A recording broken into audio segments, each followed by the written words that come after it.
My name is Jessie Cardinal, and I'm currently serving as the Executive Director for Keepers of the Water. And Keepers of the Water is hosting this webinar today. And we're an Indigenous-led organization, and we work to protect water. We have a website, keepersofthewater.ca.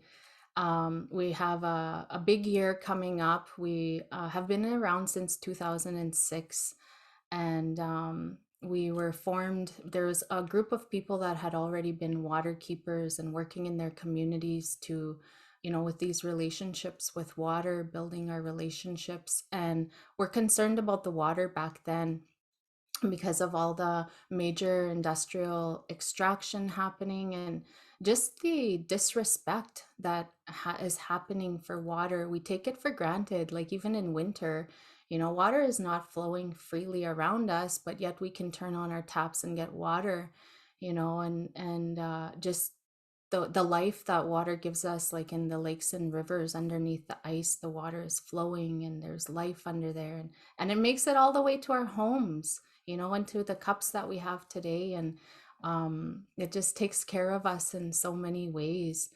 And so we have a big year coming up. We're launching a community monitoring program.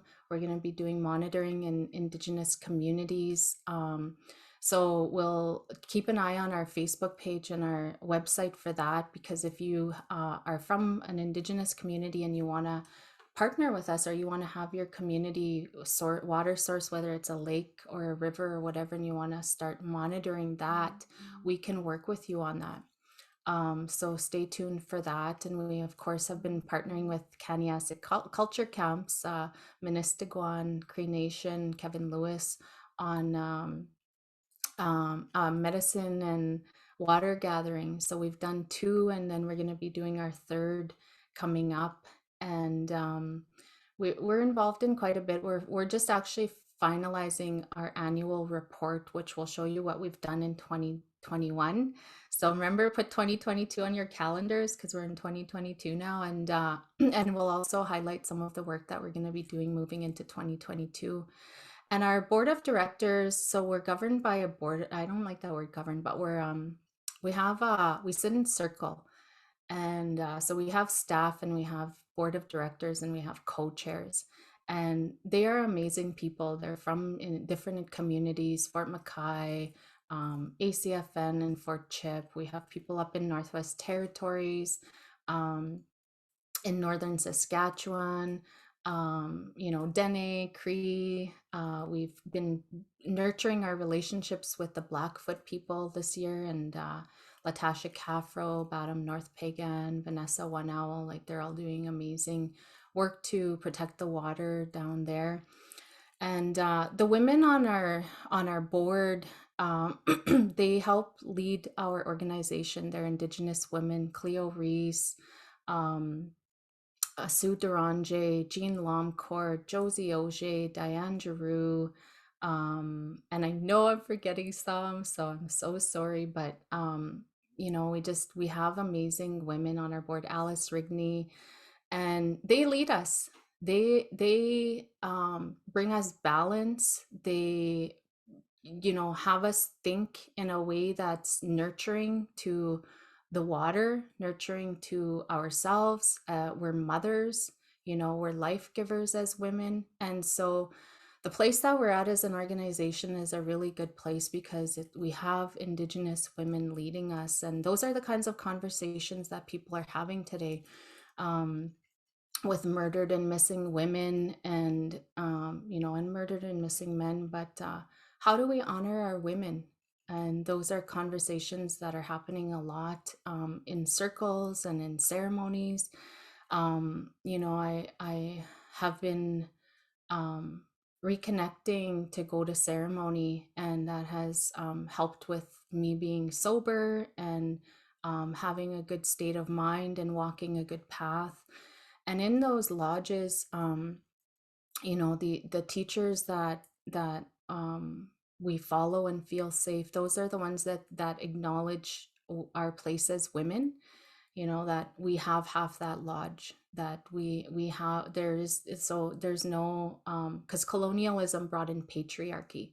where men sit here and women here and children here, but that's not our way as Indigenous people at all.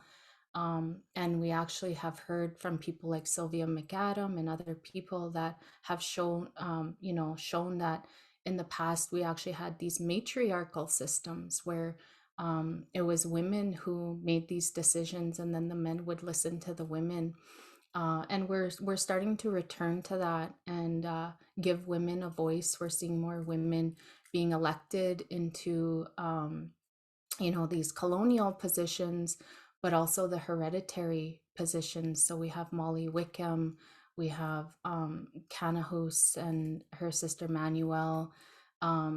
These women that they're leaders, they're warriors, they're matriarchs, and we need to honor those women. We need to honor all the women in our lives, because when we honor the women, the children are healthy, and when the children are healthy, the men are healthy. So it does start with the women. And so with Keepers, that's how we are structured, and we'll be having more webinars in the future. Winter is like time for storytelling, so we are bringing in some storytelling today. My nervous jitters are gone now, and I'm on my stride. I was so nervous because I joined and Jeff had sent the Zoom link to some people because we didn't open it up for registration or whatever. So we're on here this morning and we're getting ready, and I didn't look at who was joining, and then all of a sudden I come on and Louise Bernice Half is on here, and I was like, oh my gosh, like she's just one of my heroes. I actually have one of her books, and because she's from Satellite Cree Nation, and she may talk with us later, she's on Zoom.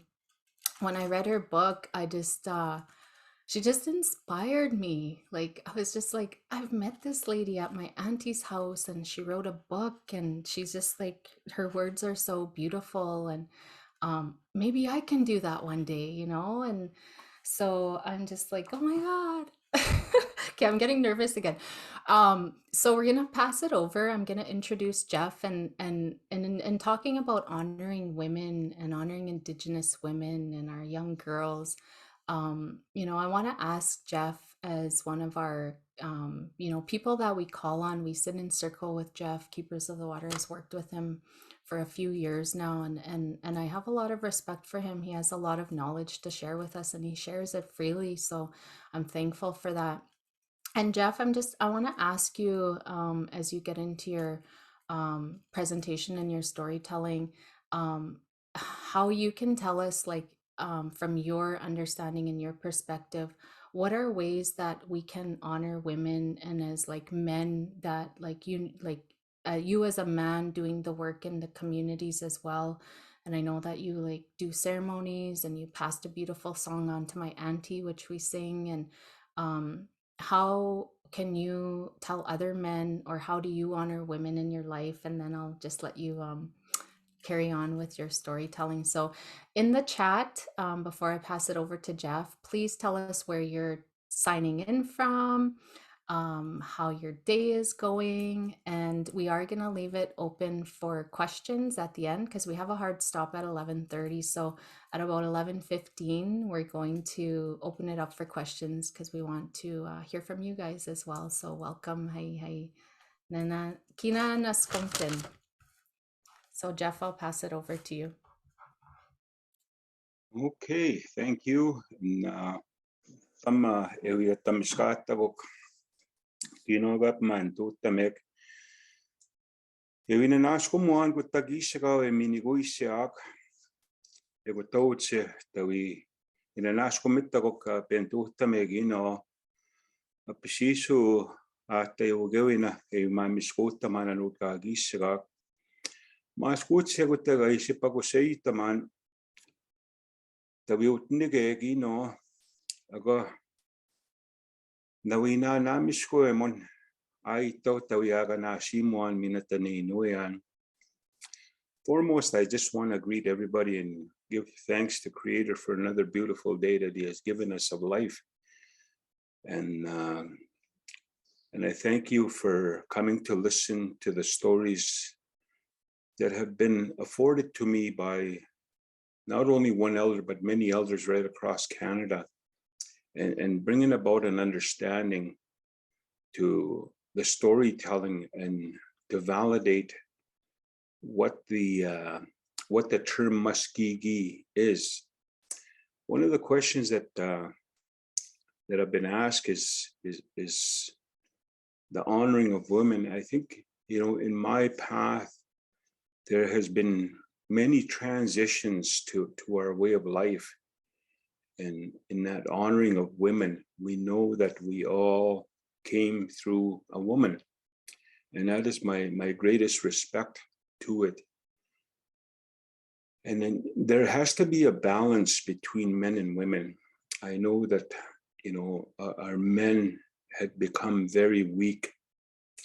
The initial pipe carriers, and without story through our, when questions are asked, they're always, always a story that our elders told us prior to us, giving us the go ahead or giving us the go ahead flag to move forward.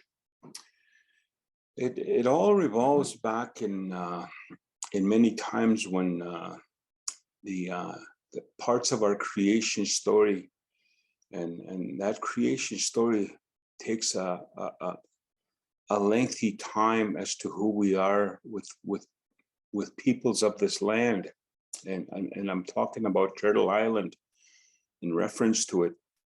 There was times that women, were the givers of life. And in this time, the original pipe story of Spagan, that it was given by our Creator, sent the first initial pipe down. And I don't want to use the word pipe because it's a Latin term meaning a pipe with a hole through it. That's what a pipe means. We say ispagan, espemuan pawagan, to be dependent on the spirit. And in this life form that we live with on Turtle Island, everything had a spirit in it. So the original keepers of the pipe first came, and it was given to the women because they were the givers and the keepers of life. And it came almost like an elbow-shaped pipe. The bowl was shaped almost into a bowl because they were the ones that held the child like this and cradled it like this. So in time, women, my grandmother always told me that women were the givers of life, and they didn't need ceremony because their whole body system went through a transitional, a ceremonial process of giving life, and they were able to clean themselves on a monthly basis through a transitional period where they would literally, clean their whole insides through their moon cycles. So in this time, when the elders talked about this, the very first pipe that was given was to women, and the women began to realize that their men were becoming spiritually weak. And it's in this time that they passed on the pipe to the men. And that's why from the elbow, the pipe that you see here, you have an extension going out here. They wanted to make their men spiritually strong. So they passed this pipe. On the fourth time, they released it to the men. And in that time, men became spiritually, they became spiritually strong so that they understood their roles and their spiritual responsibilities. And it always takes me back to what I was taught by my grandfather when he first put me out on a fast. And in that time when I was very afraid when, being out in the wilderness by myself, I thought, he put me on this island, and I thought that, I was so afraid of the land because I didn't have a relationship with the land. I figured a bear or a wolf was going to swim across and attack me and make me into a meal. So I was really afraid of the land. But he said two things to me. And this is what the old man said to me, my grandfather. Ni sogegon mamit to tanusim. Egai we got the one igiskisian. Gegonuma. Dani spiga gini taigian. Mina go igiskenita. Gegon gauchini taigian. And to translate that, he said to me when he first put me out on a fast, there's two things I want you to think about, grandson, and think about them hard. He says, remember when you were born. And the second thing I want you to think about is why you were born. I said, okay, I know when I was born, but why was I born? And today I understand why I was born, why I was given life, to be able to share life with others, to share knowledge, to keep the language and maintain that language, to maintain the stories, and to maintain who we are as people of the land and our spiritual responsibility to the land. So I know why I was born. Once you discover this, the purpose, you will not have any regrets in life. You know, in this time, I barely finished grade 7 in the Munio education. That's as far as my education went, was grade 7. I veered off to the left to go learn from the elders. And these are not my stories that I'm going to be sharing with you. This is not my knowledge. You know, today I share this freely because I have many grandchildren, and I have my second great grandchild to be born soon. As I like to say, soonly. That is my new word, soonly. It's not in a dictionary yet, but I hope it's going to be there soonly. You know, it's sooner than soon. Eh? So it's in this time that we begin to share these stories, because it guides us in a process where we need to have balance and understanding, not only in the women, but also in the men, because there is a balance. And in that time when you have balance, you're able to communicate to one another the vision and the prosperity of where we must go as peoples of these lands. So in answering your question, Jesse, that is where, you know, where we must think of a vision, you know. And I urge everybody that's listening to always remember when they were born and the reasoning why you were born. And there you will find many, many conquests in looking for that knowledge. When I began to understand the language, I was able to begin to dissect it. My grandfather had given me a name, and this name, that the spiritual name that he had given me, was Kaskawat Nuigimau. And this Kaskawat Nuigimau, foremost, I didn't understand it because I wanted a name that was more powerful, that I had, you know, so I can have an ego with this name. I wanted something like standing buffalo with an eagle on its back, you know. But I didn't get that. I got this word that my grandfather had given me, Kaskawat Nuigimau. Now the closest translation to this name is the one that's able to penetrate something that has been frozen in time. That is the name that I carry today. And he said to me, my grandson, this will guide you through your whole life, you know, till you begin to have gray hair. And I never thought, you know, the lifestyle that I used to live, I never thought I would have gray hair. I never thought I would see grandchildren. Nevertheless, to even see great grandchildren.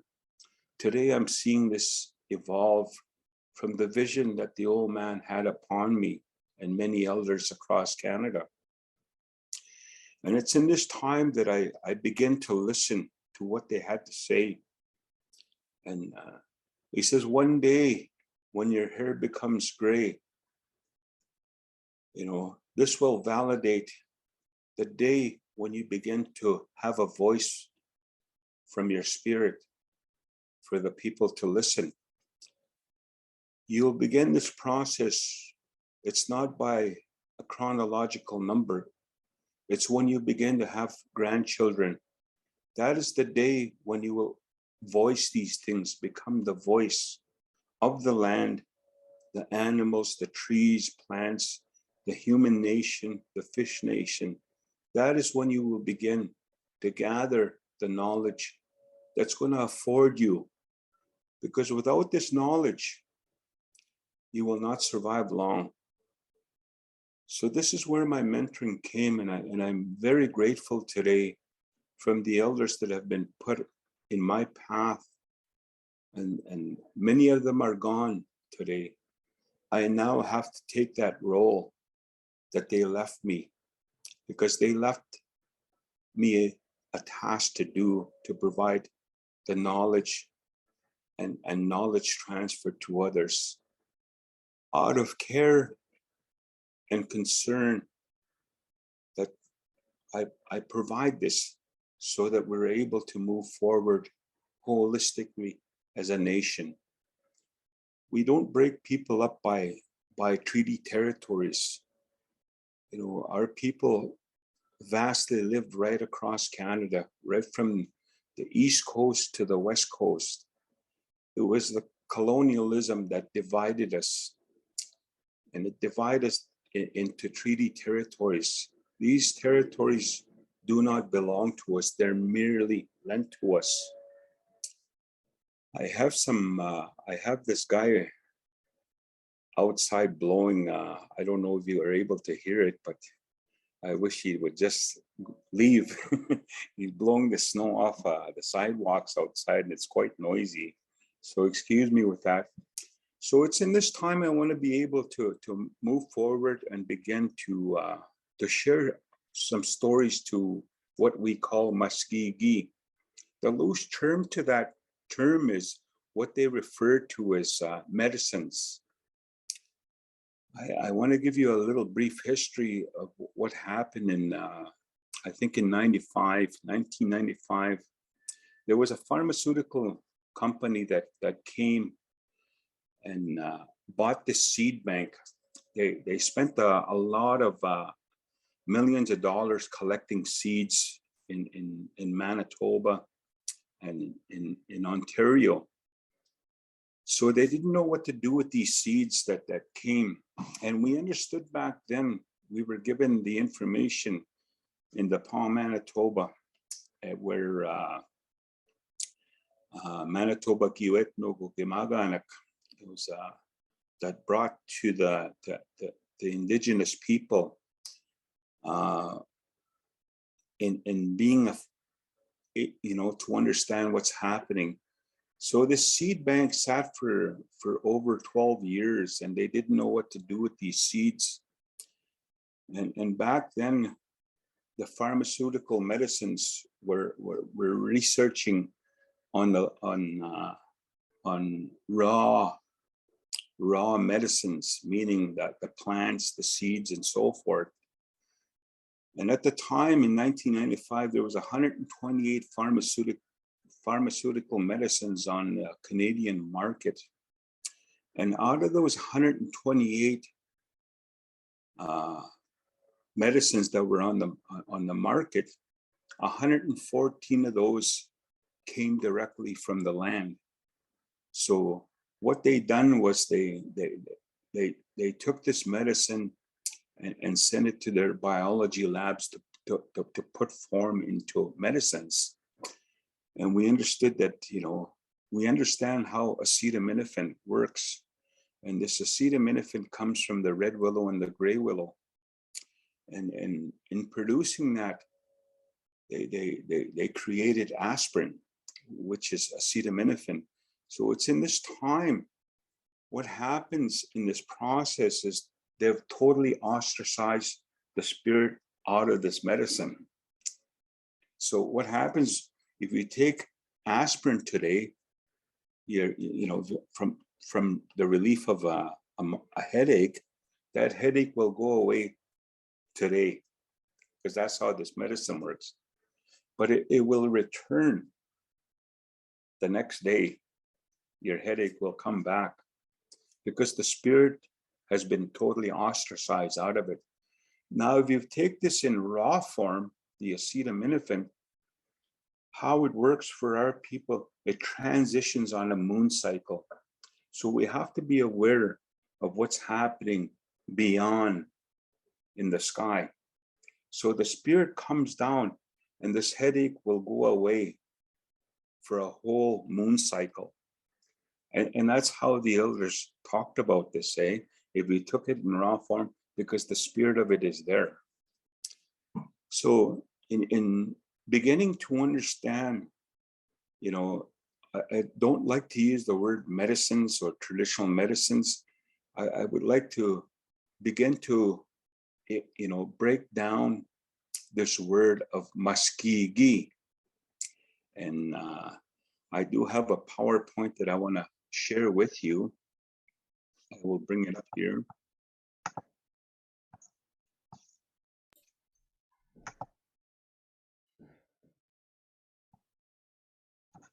So thanks everyone for tuning in. Thank you for saying where you're from. We're enjoying seeing all the people from different communities listening in. And we will have time for questions after. Is that up there? Can you guys see that? Yeah, looks good. And I think, in being able, a lot of our language, which is set up through, in being able to attain knowledge and information, the language, because the language has its own spirit, and the spirit that is really been afforded to us by the term that the elders used to use. And one of the things that, a lot of our language is set up in a format of what they call parables, and it's in paradox. So it's a shortening of language. So there's paraphrases such as, when we break this word down, you'll begin to see what it actually means. And in that term, and the elements that are tied to the traditional plants and medicines of the land. When we talk about maskihkiy, it continues on not only into the raw formalities of plants, but it's in the animals, the fish, it's in the bird nation, it's also in the insect nation, and also the trees and plant nation. So when we take these animals and we eat them, because they eat the actual plants that we're unable to harvest, they break it down, and the animals that we eat becomes the medicine. This is why we become healthier. Now, in colonization, I also wanted to take you back to one of the questions that I have asked an elder, and this was in Fort Albany, and the elder lived to be 114 years old. And, I was very, very blessed to have him in my pathway as he made his journey this past year in 2021. He went into the spirit world, but he also had left me many, many stories. And one of the things that I was able to ask him, because we were trying to understand how sicknesses came into our communities. He says, the very first thing that came into our communities was obesity, and also heart diseases. He says, I can remember when the frying pan was introduced to our people in the early 1914 was when he first saw a frying pan. And he began to see people die from heart attacks. And when the Hudson Bay showed up, people began to eat out of a can. They started eating out of wedlock of their traditional foods. So this is where illnesses came. And in 1980 is when he began to see diabetes enter into his community. These diseases that didn't exist prior to colonization. So it was this time that I began to take a serious look on this word maskihkiy, and maskihkiy, and I began to try and even go out and fast to understand what this term meant, to go in, because when we don't understand, we now need to enter into the ceremonial processes to go ask our creator, our grandfathers, what is this thing? I do not understand. And that's the reason why we do ceremonies, because this is why we say Acimowin, the three things. When in that term, to understand, you have to understand in a formality of three terms. And those terms, foremost, is understanding the language through your mind. The second time to process that is in the spirit. And the third thing is to act on it, to move forward with that knowledge, and not understanding these medicines and maskihkiy.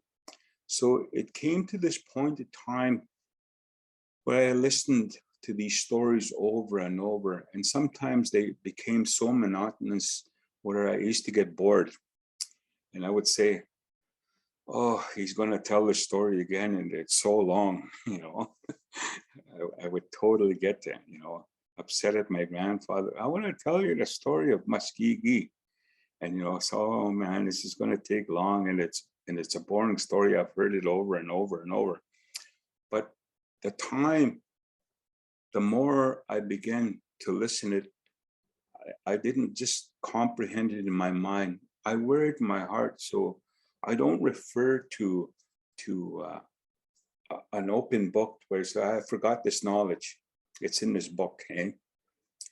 You wear this, and they spiritually sow this information that it walks with me, and I live with it on a daily basis.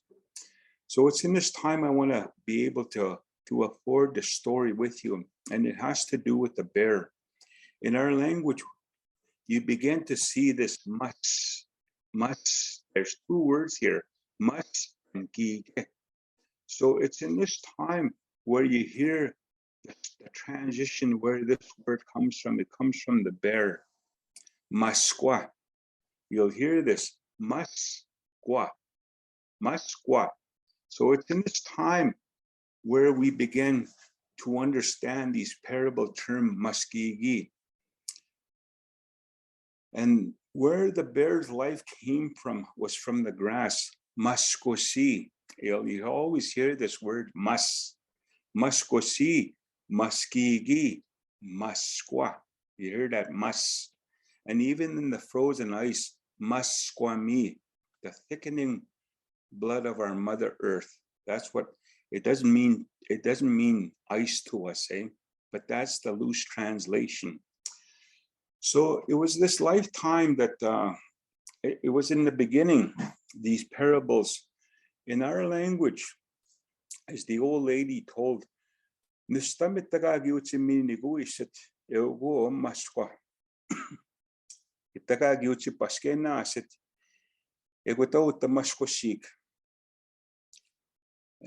what I'm saying in this translation is where the bear's,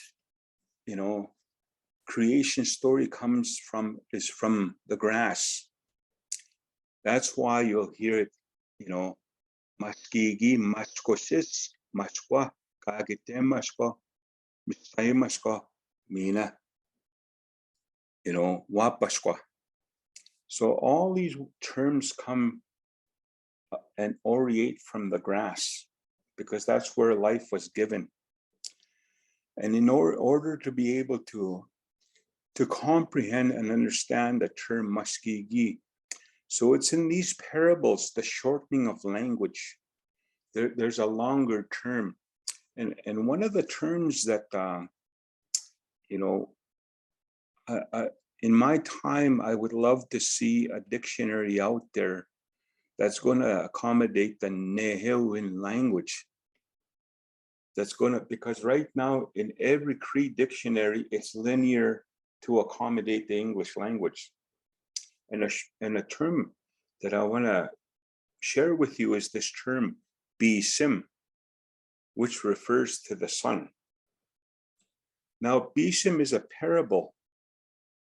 So if we were to actually take this and understood it, there had to be a story told prior to you to understand what our first star, what our first spirit in the sky is, the sun. That's the very first spirit in the sky that we live with. So this is how it would sound when I try, when I say bisim in the long term. And it sounds like this. So I just said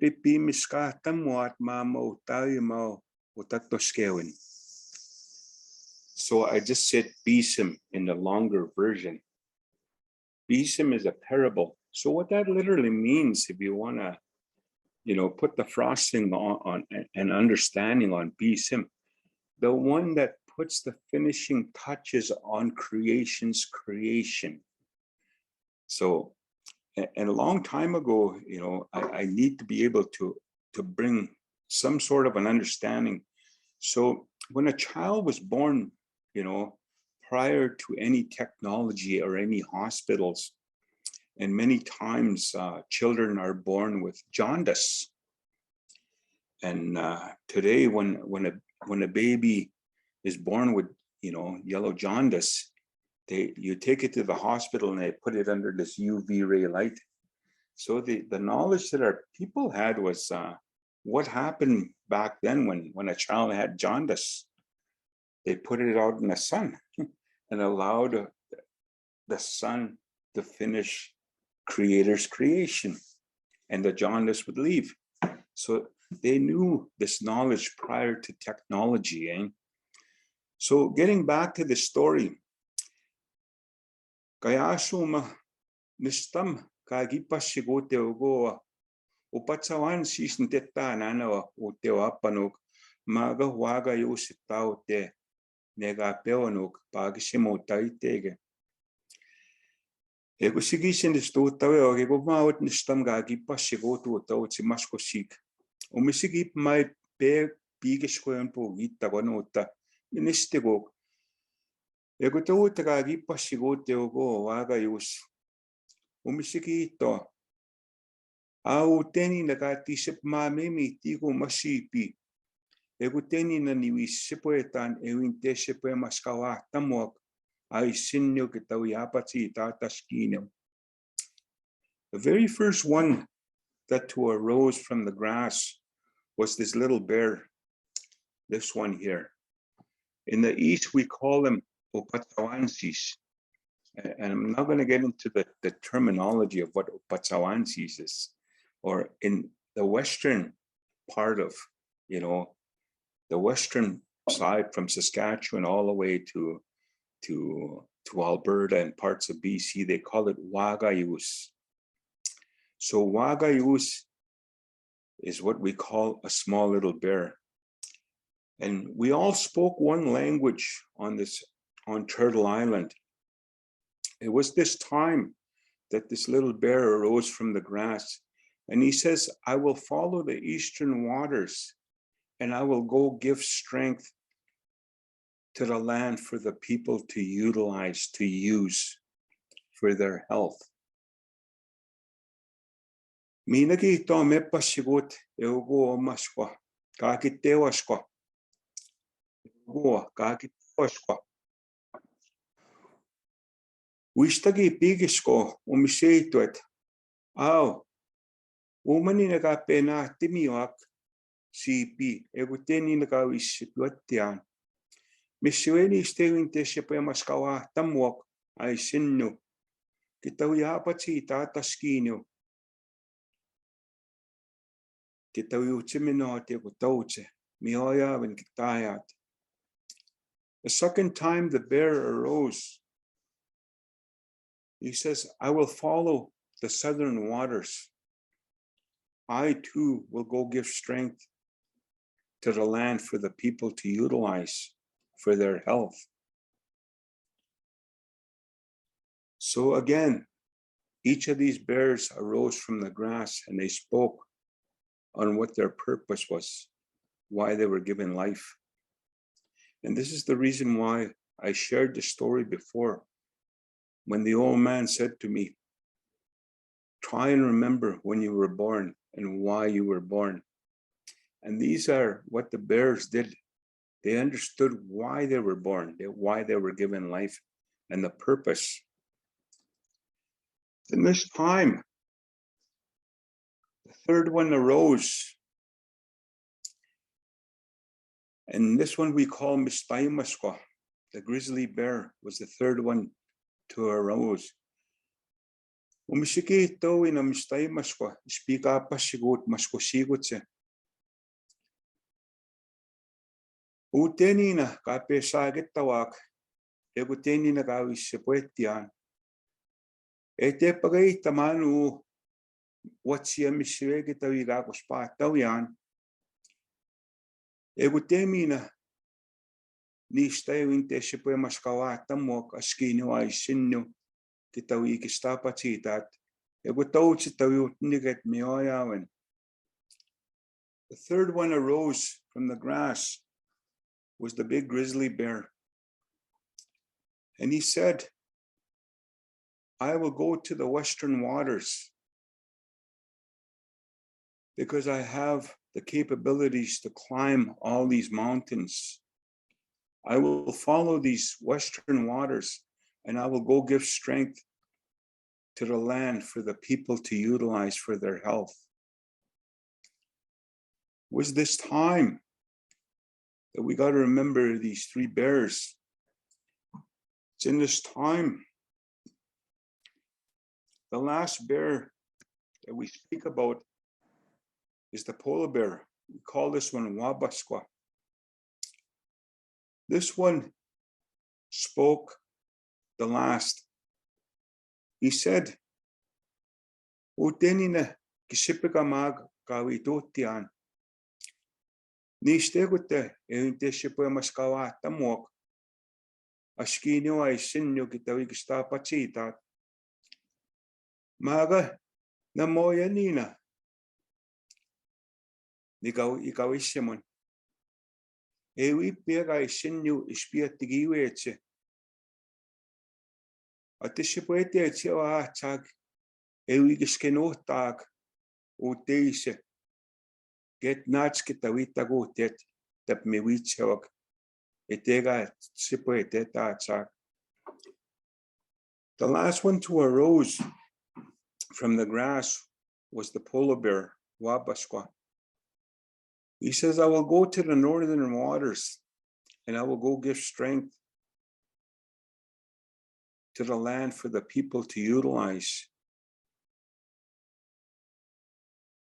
for their health. But also, I will not sleep. I will not go to sleep, for I will await for the people. When their spirits begin to journey home, I will walk with them.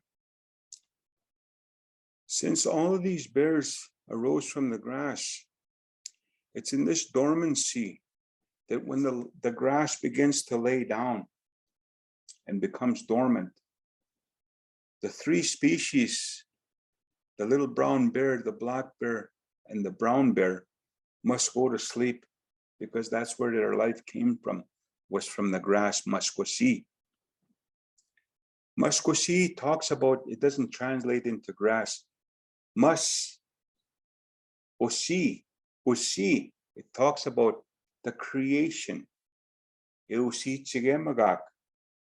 So this is what we utilize, because all of our medicinal medicines, our traditional medicines, grow around this grass, eh?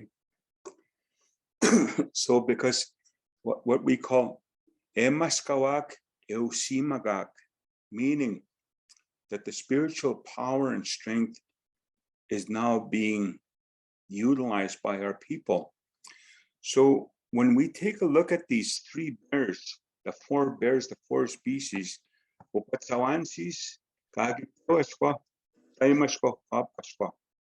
these three here have to go to sleep when the grass becomes dormant, because they now have to rest, the medicines have to rest.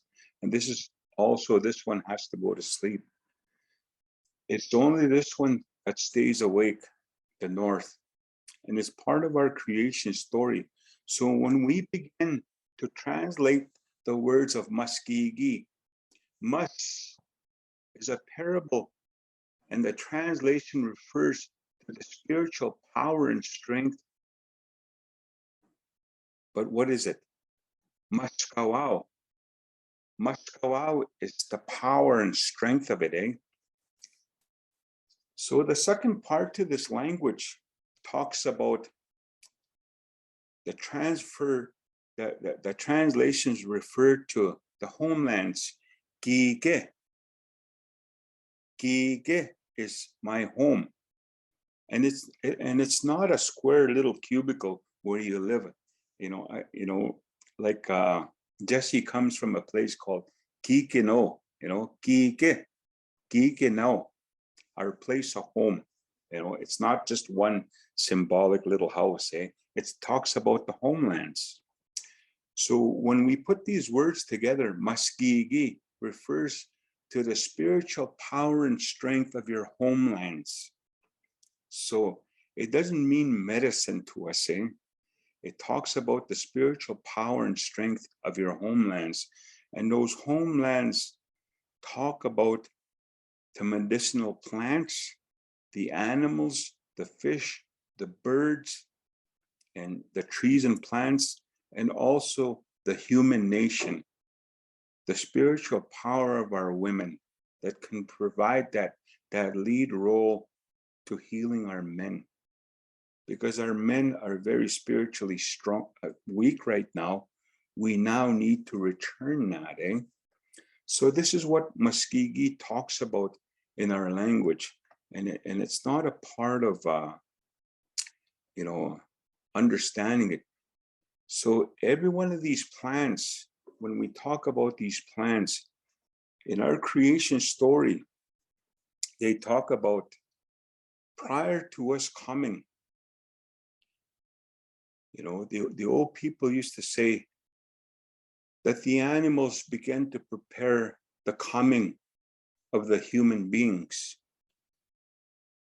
The human beings, so the animals had a role to play. The insects, the birds, the fish, all the trees and plant nation had to begin a process to be able to provide to us the lenders of life. So it's in this time the muskrat began to do its work. That's why they refer to it as rat root. They call it sweet flag. We call it Weegas. He was the caretaker to this medicine. And in this time that he continues to work vividly throughout the waters to look after these medicines for us. And the beaver, that's why he's the caretaker of the mint. We call it a miskowigasko. And the what we call the wasquatamo, I don't know what they call it. It's the lily pad root. You see, all these ones, the animals began to prepare these medicines. When we talk about the mountain ash tree, we call it maskomenanatik. It talks about the bear. The bear was the keeper of this, and he looked after it. When we talk about the bear root, minek, We call it maskihkiy. That's the reason why there's a bear name to these medicines, eh? Each of these medicines have an animal or an insect name or a bird name, because these animals begin to prepare these natural medicines for us. So in being able to ostracize, I went on a journey many years ago, and I want to share this with you, without prejudice. And it was a dream that I had to be able to bring part to this. And again, I just want to, before I forget this, hence the word maskihkiy, and this is the whole term to it, the spiritual power and strength of our homelands. This refers not only to the trees and plants, but also to the animals, fish, birds, and the lenders of life. So this is what, the knowledge to what maskihkiy is, eh? And we need to begin to understand and appreciate.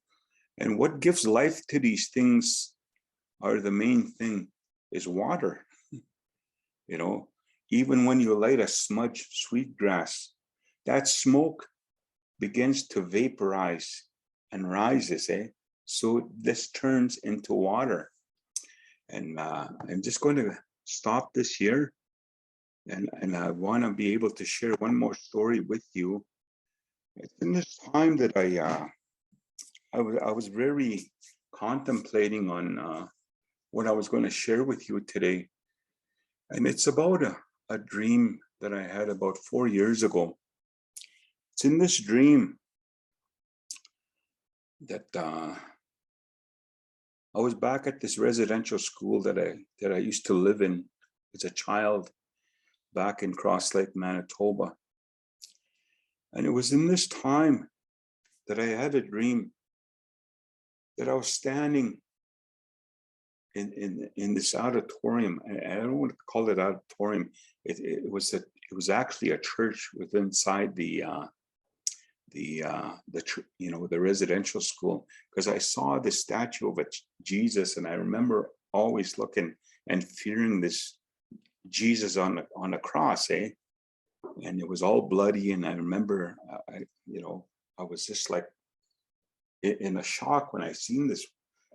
Why did they do this to this guy? So it's in this time I dreamt about this place, and I saw these 3 priests standing up there. And I was wondering why I dreamt of this. And I saw women bring in their newborn children. And I turned around, looked towards the doorway as both doors were wide open. And I could see as far as I could see outside. And all these women, young women, were bringing their children to be baptized. And in my mind, I thought, in my dream, I said, when is this going to stop? So I told this story I told him about my dream, the old man. And he said to me, sometimes we go and visit places that we've been. Maybe we've forgotten something back there. And we travel back there. But in time, you will know. In time, you will know. So I never thought much about it. When our new year happens, not from a chronological perspective, I celebrate New Year when new life comes in the springtime. That's when our people would celebrate the spring ceremonies, because we don't celebrate a new year when everything is frozen solid. Even our vehicles, we don't celebrate, say, Happy New Year, Our new year comes in the springtime when the birds arrive, new life begins. That's when we celebrate. But I just want to wish you guys a Happy New Year. If that makes you feel good, I wish you guys a Happy New Year. But it's in this time I begin to think about my grandmother. In the early 80s, I began this vigilant of wanting to attain knowledge from various elders across Canada. And I know that I used to help my grandfather go up as far as Ottawa, in the Ottawa Valley, to go and do ceremonies. And so we made a lot of connections with a lot of elders, and he had sent me to go and learn from them. So I was vigilant to go as far as Labrador to go and pick medicines. So I was gone for about a month and a half, and I began from Labrador, Quebec, Ontario, Manitoba, Saskatchewan, Alberta, and eventually finished off in BC, picking medicines.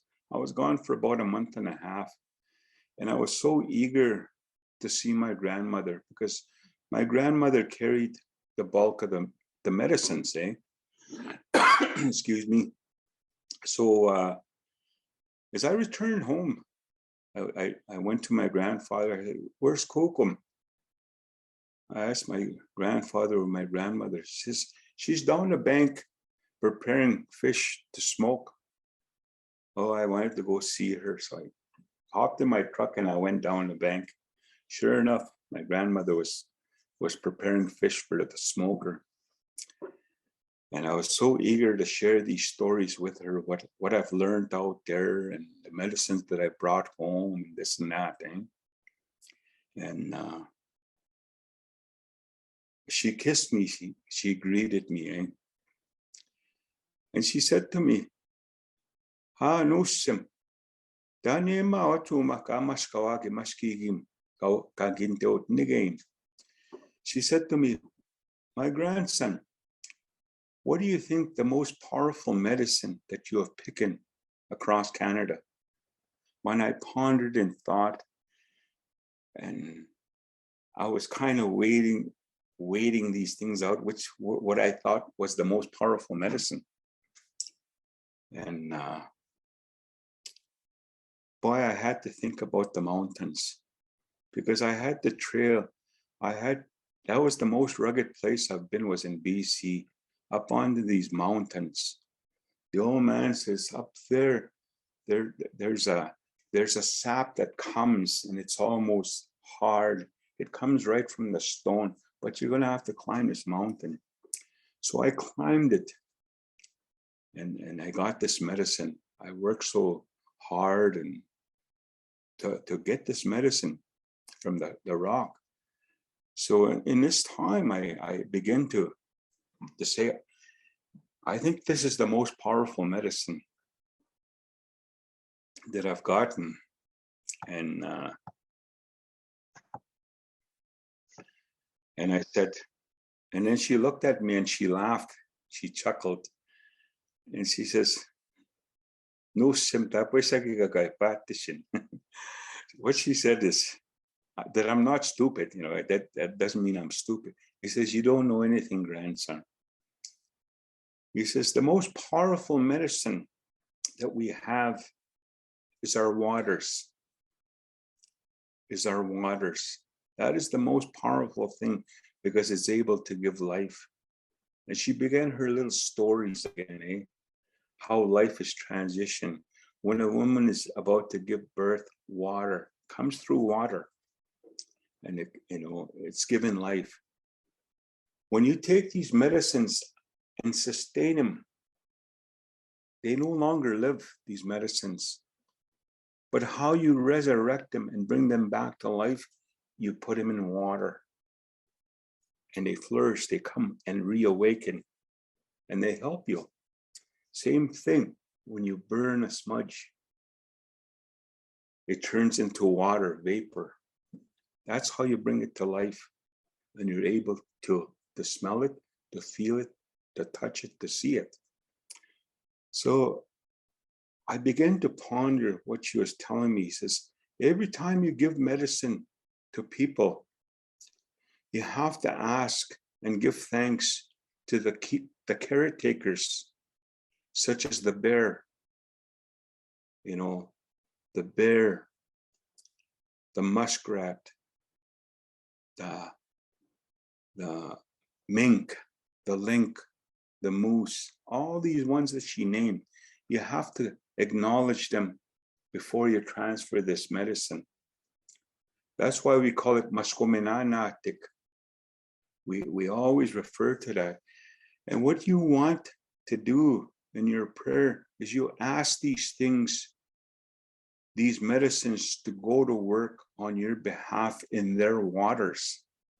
So when you take these medicines, these natural medicines into your water, into your water system to help you heal, this is the transition of that three-part process, this Acimowin. And it's in this part that, to validate that process is through these stories. And I began to think about why I had this dream about this residential school. When I found this out, I began to weep and I cried. Why I saw all these children. Just a flash went through my mind. I take a look at the statement of Hugh MacDonald to kill the Indian in the child. So when I speak to your waters today, because 88% of your body mass, if I came to you on negative, your waters is going to feel this. It's going to react. Just as I say, I love and care about my people, When Jesse, I tell you, I love the work that you do. It makes you feel good, If I said to you, I don't like your work, and put it down, your waters are going to have an effect on them, and you're probably going to punch me, So this is how water affects. So when I saw these children being baptized on a child, there is a portal that is open here. They call it a fontanel. We call it a poipan. So that water, when they told this holy water in this church to say, kill this Indian, teach it, send this water for this child to hate his language, to hate his culture, to take him away from that connection of the land. This is what they told us water. This is why it's now oppressed our people spiritually. We need to get our natural waters back in order for us to flourish as peoples of this land. I now understand what I've been told by the elders and how I see my life today in our people's lives. So with that, Jesse, I want to finish it off to be able to open it up. It's about 7 minutes after. I don't know if Louise is on here or Peter. I don't know if they're on here yet. Louise, are you there? Yes, I've been listening. And Peter's beside me. Just what? Okay. Yeah. I just want to introduce Louise is my adopted sister, and I'm very proud to call this woman my sister. For some reason, Creator had made a way for us to be in each other's path, and I love my sister very well. I've never had a sister. I've never been blessed with a sister in my life. And I'm just I love my sister very much. But her husband is a medical doctor. And I share a lot of this knowledge with him. And I just want to be able to bring these two on, to be able to share and bring that validation from the Western world of what we're talking about today. So, Peter, brother, I greet you today, and if you've been listening, I would like your input, and maybe tell us a little bit about what you do, Peter. Well, I've come in at the tail end here. And Jeff, I greatly appreciate everything that you've said that I've caught at the end. But as you say, yes, I've been on this journey. Kayas, my wife and I have been married for 47 years. So I've been cremated for a long time. But there's so much to learn in these traditional and spiritual ways. And the interface with Western medicine is an interesting one, of course. I work in that area still, primarily in addiction medicine now. And one of the reasons I was attracted to addiction medicine was the fact that it includes the spiritual. It's an important part of the healing process. And when we talk about healing, so often with Western medicine, it's about the cure. It's action oriented. It's directed towards a cure, which is fine for things that are receptive to that. But there are so many things that we struggle with as human beings, so many illnesses and so on, that may not need a cure so much as what's more important is the healing, where the healing is brought out from within the person, within the individual. And this, of course, is where the traditional medicines play an important role, because it shifts the relationship. It's not about an external cure. It's about working with that maskihkiy in the way that you've described, the way it's brought to life, the way that the water resonates with what's within people themselves and becomes part of their makeup and helps them to heal. And it's also true in terms of healing energy. It's what's brought out from within that makes that shift, that helps people to learn and grow and transition and transform. But those are just really general comments. I'm sorry I wasn't able to sit in on the whole presentation. I'm going to have to go back and watch the video. I had another Zoom meeting. I was otherwise engaged. But I know that you speak good words always, and I appreciate what you share. Hi. And Louise? Inaskum tinasemi nanista epentuto ta epex nomoya aya nimata nagamina. I thank you so much, as always, Jeff, for all of your teachings and being the brother in my life. I had two biological brothers that have since passed on, and we had a very difficult childhood, and with the impact of residential school, we had difficult relationships. And so I feel like you have filled that void for me as my brother, and I really appreciate that, and it really touches my heart. It's beautiful to see all the connections from the grass to the animal life. And you know, my mom used to say, I can't say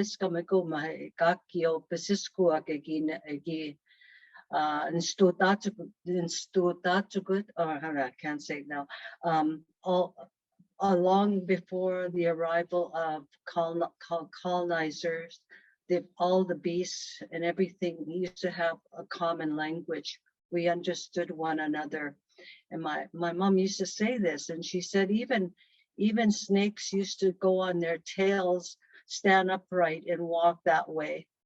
And so I grew up with some of those teachings, and for sure, like Jesse was saying, I remember the rags that my mother used in the fat to make a light in the wood stove, and hauling water from the slough and trying to make it clean through a pillowcase, and going to the outhouse. All of those things, I grew up with that. And of course, I grew up with all the animals that we eat, from the gophers to the beavers to the muskrats to the moose nose, and I made him eat it. So it's a real pleasure to be here. It's a long story, but over the course of our courtship, I figure I ate a moose from its lips to its anus. Actually, the moose isn't that bad. I had moose nose for the first time as well at a ceremony, and um, my friend said, "Here, have some of this good mushroom soup." And I was loving it. And I was like, "Oh my goodness, this is like the best soup." And then after he told me it was moose nose, and I'm so happy that he did that because we have that, like, I believe that's through colonization. We were shamed for eating our traditional foods. We hear of elders that, when they were sending their kids to school with, what's that song? Cook'em's Bannock sandwiches.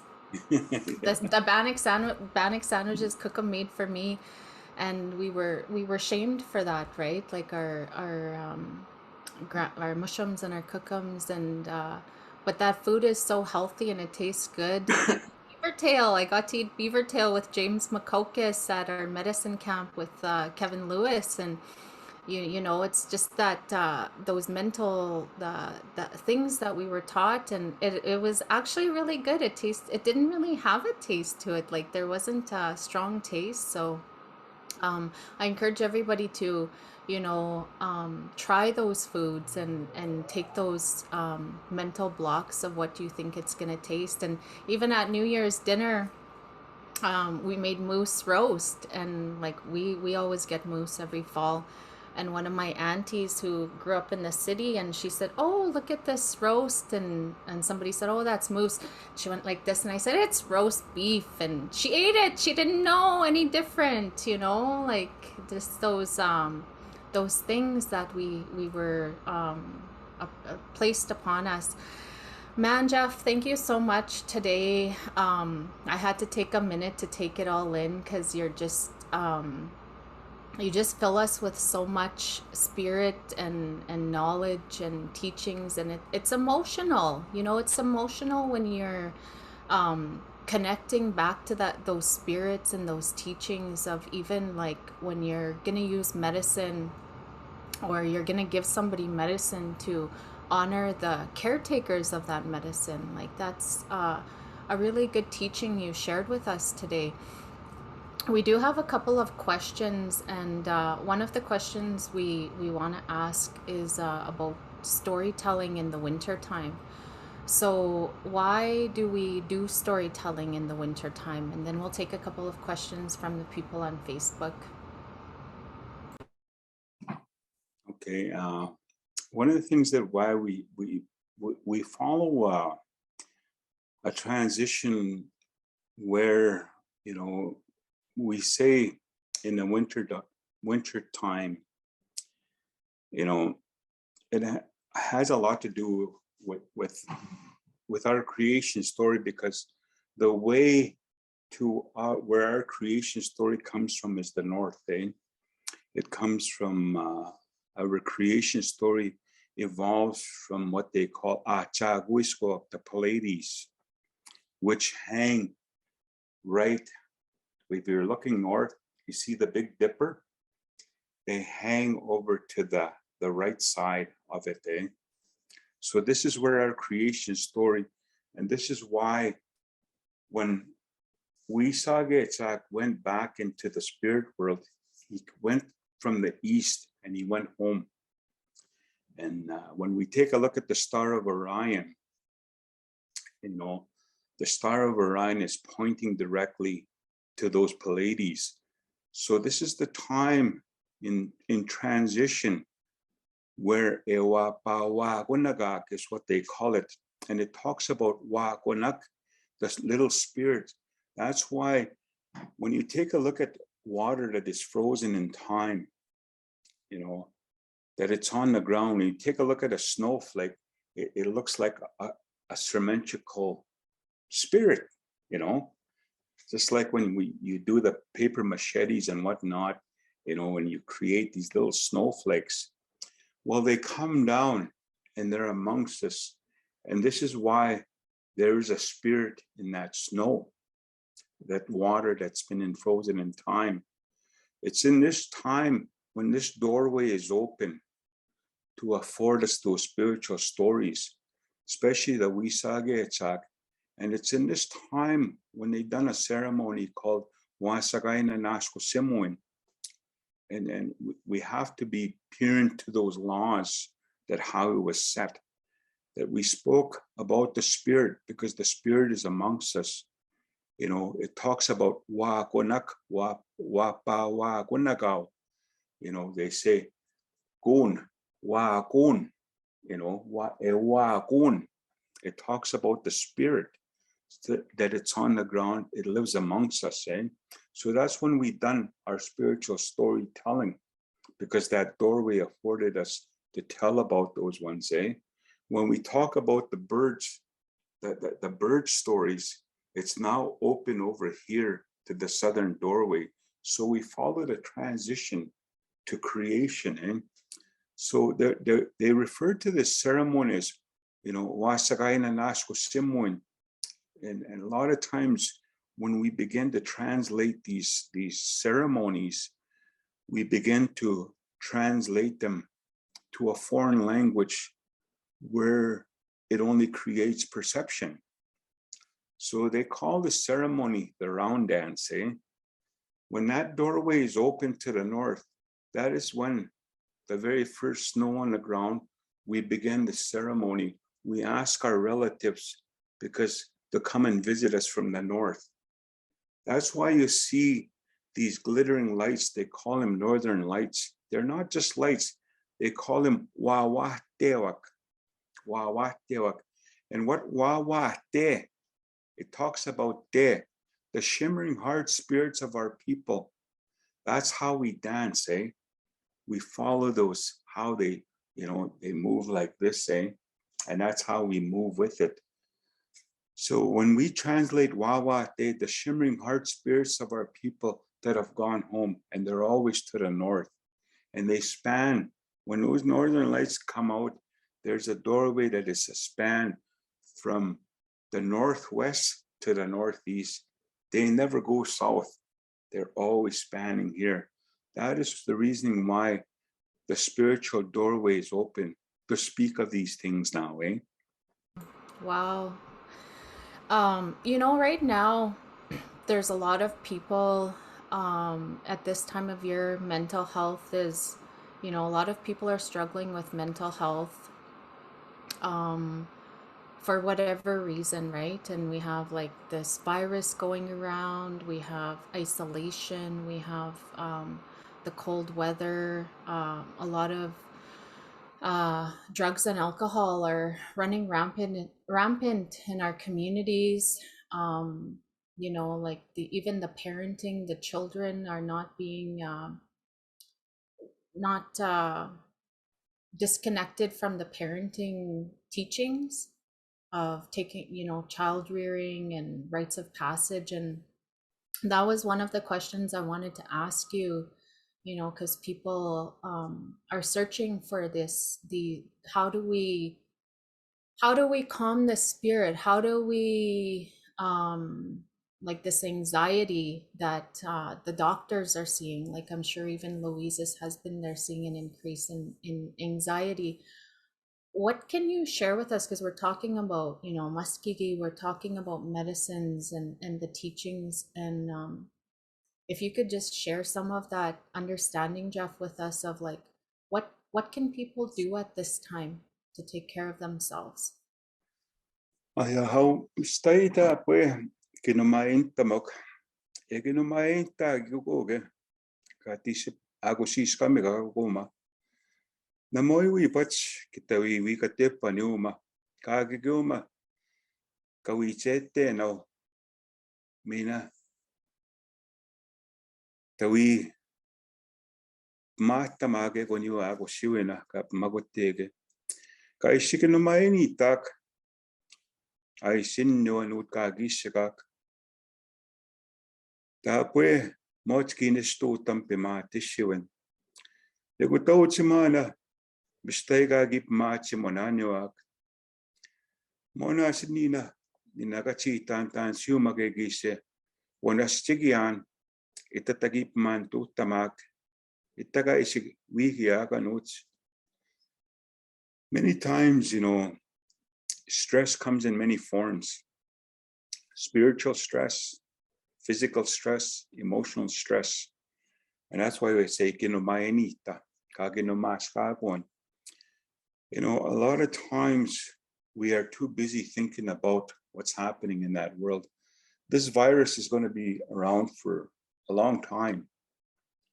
And how we work through it today, is I had to make a choice. And I think my grandchildren made this choice for me to get vaccinated, to be out and about, to continue helping people. And I think that, from a balancing way, what we call Acimowin, having the best of both worlds, maintaining your traditional, lifestyle, stories and ceremonies and the language versus the industrial environment, because we need both in order to survive today. And I think that, getting in touch and wanting to find out the reasoning why you were given life. Today, in the grieving process, I understand through these stories that have been afforded to me by the elders that have gone home to the spirit world. I don't like to see them leaving. I don't like to see them sick, but I know that deep within, I understand the process of my own well-being, and I can only share to each and every one of you where I've been and what I've done to actually begin to connect to your culture. This gives us an awesome opportunity to begin to connect with our own children, to begin this, to see their own gifts. Just yesterday, I was teaching my youngest how to cook. He was doing the shake and bake here with the chicken and whatnot. And I'm teaching him these skills because he's going to need these skills, even as much as getting there and washing dishes, cleaning up and vacuuming. These are skills that I'm now interjecting that I never thought, rarely do I hear, "I'm bored, I'm bored." And he continues to learn, my son. And I share these things because this is the time, the best opportunity to get involved, not only with your children, but your grandchildren. The greatest gift that we utilize today is being able to look at this device and be able to see my grandchildren that I have not met personally yet because of the virus, but knowing and being able to see them, how I wish to want to touch them, but just that little piece of seeing them happy. The greatest term that came to us is this colonial way of thinking of Christmas, and I wanted to share just one little quick thing on Christmas. In my drinking days, I woke up to the smell of burning sweetgrass. I went to my grandparents and I fell asleep over there because I didn't have no place to go. And I noticed that I woke up to the smell of sweetgrass. My grandfather was there smudging this Christmas tree. And I said, what are you doing this for, Mushum? He says, grandson, I had three boys and they all died from a sickness. A sickness came into our community and I lost my wife. I lost 3 of my sons. And I hang ribbons here when I cannot, when I become too much into my thoughts about my losses. I have to now thank this tree that I took its life, that I hang this tree here with these little ribbons that I remember the loved ones that went into the spirit world. Now I have to draw my happiness and my strength from my grandchildren. When I see those faces just glow and they open this wrapper and they say, look, Mushroom, look what I got, you know. I have no choice but to be overwhelmed by their happy energy. And that energy comes in many forms. Even talking to an elder, talking to our knowledge women keepers, our givers of life, to be able, you know, to use this little device and say, you know, this is what's happening, because we all need to help each other through this new era of way of contacting each other. So it's in this time with maskihkiy to take those natural medicines, you know, rat root, take it, you know, to burn your smudge, to purify your air, to clean it, and to clean your energy, you know, continue doing that. And that's what I want to leave you with, that thought, eh?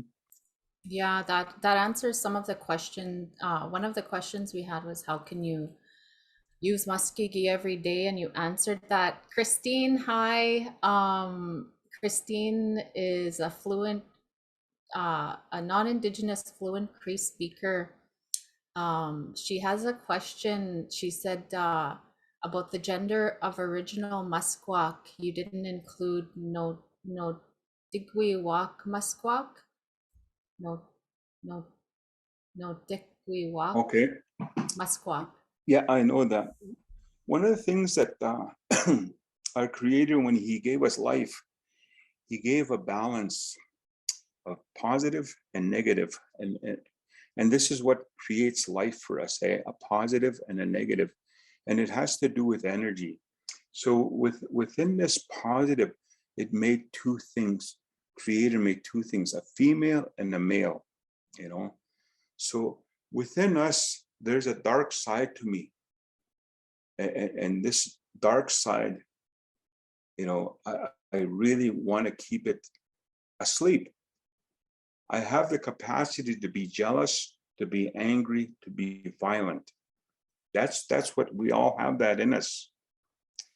But I choose the side to be caring, loving, kind, and so forth. This is what I want to institute and I want to practice in my life, eh? Because in anything about life given, you know, it's not about a gender, it's about a balance. Because in that world, there's, you know, we have no semashwa, ya bemashwa, you know, there is a balance there, eh? So it's this balance that they understand about giving life. You know, in order to give life, we need a male and a female. Just like the land, they would call this, you know, enusewagamik, you know, kanusewagaski, meaning the female part of our Mother Earth has to do with the water. Kanusewak, that's why we call kanuseo. They simply refer to that as fish. But in the balance here, we talk about kanusewak, kinoseo, eh? And that's what the female talks about. And we all have that, you know, when the elders talked about the human anatomy, you know, what the creation, what the male brings, you know, that the male actually produces the placenta. The woman does not produce that. It's the man that produces that. So it's in that balance, you know, when we spiritually come together in case to bring life. So it's in this time that you know, my grandmother talked about that placenta, you know, that's why we call it autotematic. And there's many terminologies that you use to be able to speak about. And it's in this balance and finding that balance.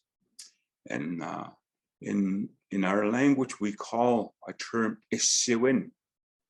Acimowin is energy, and how you produce that energy, or how you receive it, or how you give it. And you feel energy, because everything in that spiritual form has an energy, and how we connect to it. There's negative and positive.